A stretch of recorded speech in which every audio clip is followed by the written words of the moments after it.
You have probably said this before without thinking much about it: a cement sidewalk, a cement driveway, or a concrete building. But are cement and concrete really the same thing? Many people assume they are and use the two terms interchangeably, as if they refer to one material. In reality, they are different. One is only a key ingredient used to make the other. So if cement and concrete are not the same, what is the real difference between them? And why is it so easy for people to confuse the two? To answer that, we have to begin with the smaller of the two materials. Let's get into it right here on Secrets of Simple Things.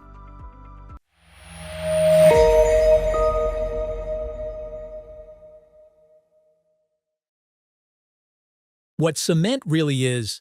Cement is a fine gray powder. It does not look like much. It does not resemble a road, a bridge, or the wall of a building. That is part of why it is easy to misunderstand. Cement sounds like the main thing, but it is not the final thing people live with. It begins with materials such as limestone and clay, heated to extremely high temperatures until they become hard nodules called clinker. That clinker is then ground into the powder we know as cement, most commonly Portland cement. Its job is simple but essential. Cement is a binder. It helps everything else hold together. If you mix cement with water, it will harden, but not into the kind of durable material people use by itself for sidewalks, dams, or buildings. Cement matters enormously, yet it usually works from inside something larger. And that leads to the next question. If cement is not the finished thing we see around us, then what is?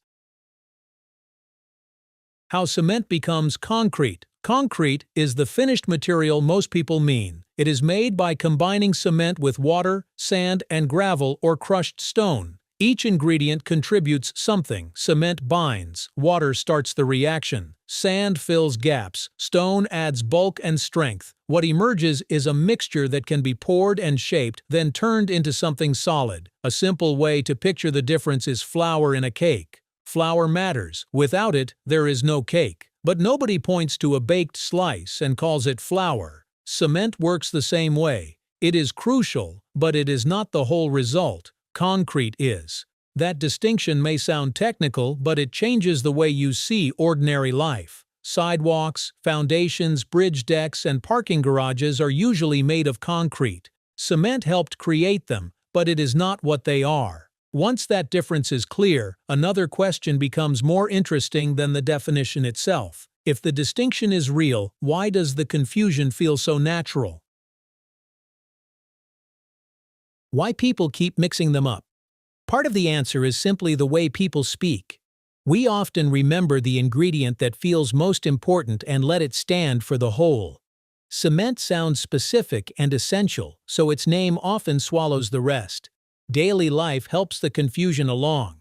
Most people do not need to distinguish carefully between the powder inside the mixture and the finished surface outside. If a driveway looks gray and hard, calling it cement feels close enough. The mistake usually causes no trouble, so repetition does the rest. Even the marketplace can blur the line. Bags at hardware stores may say cement mix, even when they contain sand and aggregate too. So the confusion is not really carelessness. It is what happens when language, habit, and usefulness all lean in the same direction. But names only take us so far. The deeper difference becomes easier to feel when we stop asking what the material is called and start asking what it is actually doing. Concrete does not simply dry.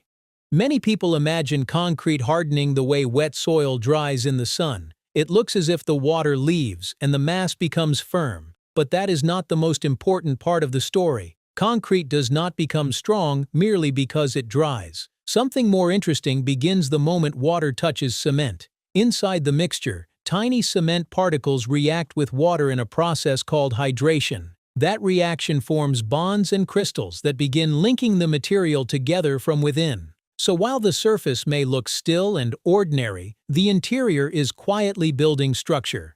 A wet, shapeless mixture is becoming a solid body. At first, it can be poured into molds or spread across wide surfaces with little sign of what it will become. Then, invisibly, it starts locking itself together. What seemed temporary begins resisting pressure, weather, and weight. This also explains why concrete can keep gaining strength long after it first appears hard. Concrete is not merely drying, it is changing. And once you understand that hidden transformation, another fact begins to feel less surprising. This material has been trusted for far longer than the modern world alone. A material older than it looks, concrete feels modern because it is everywhere in modern life. Yet the idea behind it is much older than many people realize.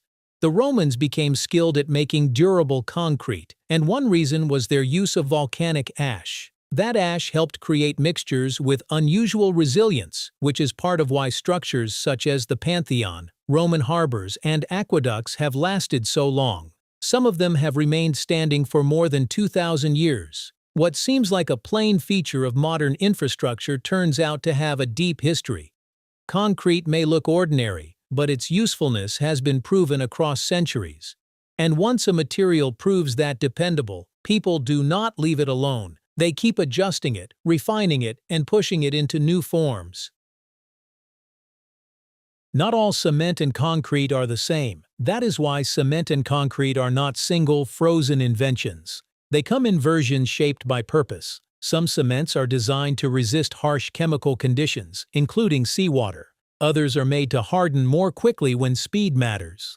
Concrete changes too. Sometimes it is reinforced with steel bars. Sometimes it is made lighter with tiny air pockets to reduce weight and improve insulation. Some newer mixtures are even designed to help seal their own small cracks over time. Cement also appears in quieter places that many people do not immediately connect to it.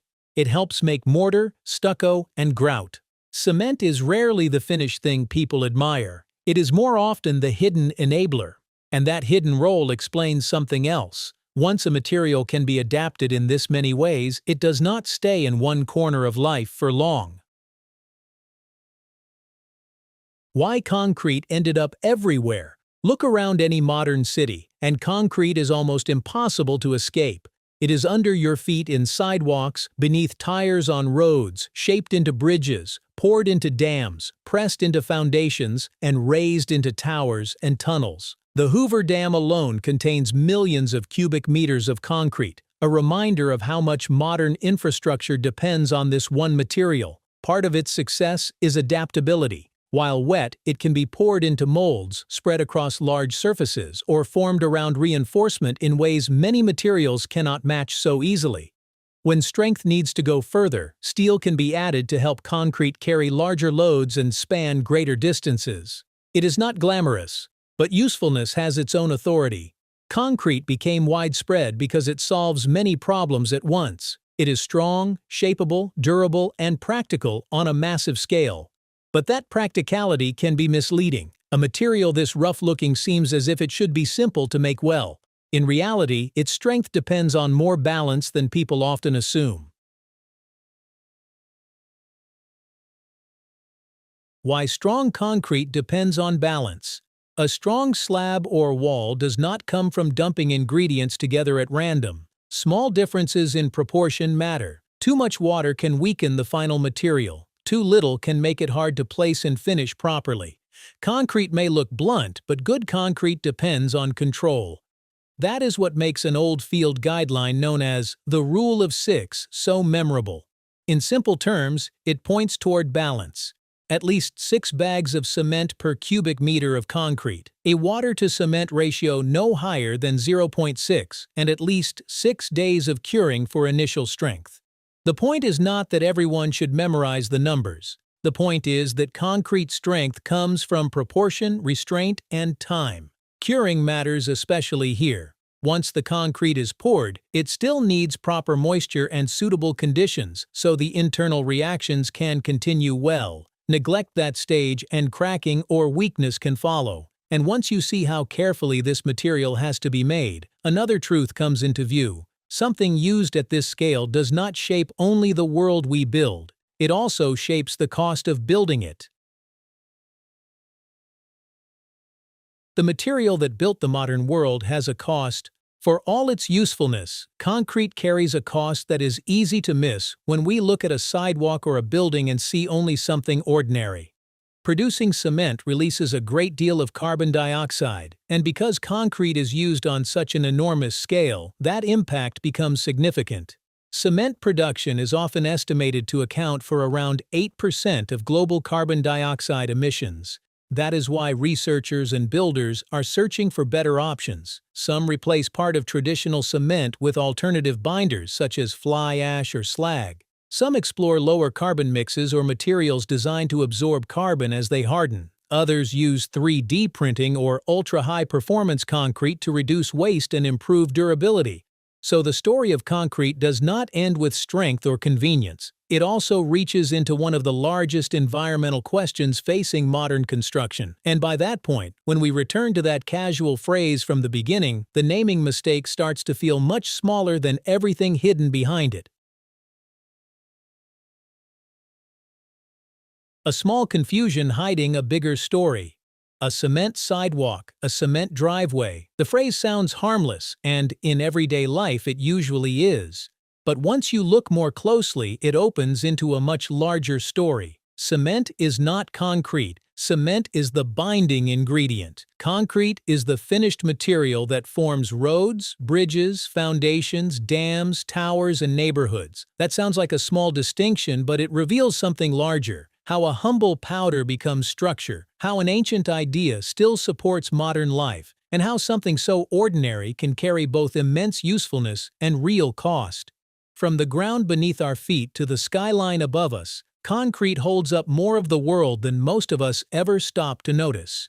Have you ever caught yourself calling concrete by the name of cement? And before this, had you ever really stopped to think about what was under your feet? Let me know in the comments. And if you enjoy stories that make ordinary things feel more interesting, subscribe for more.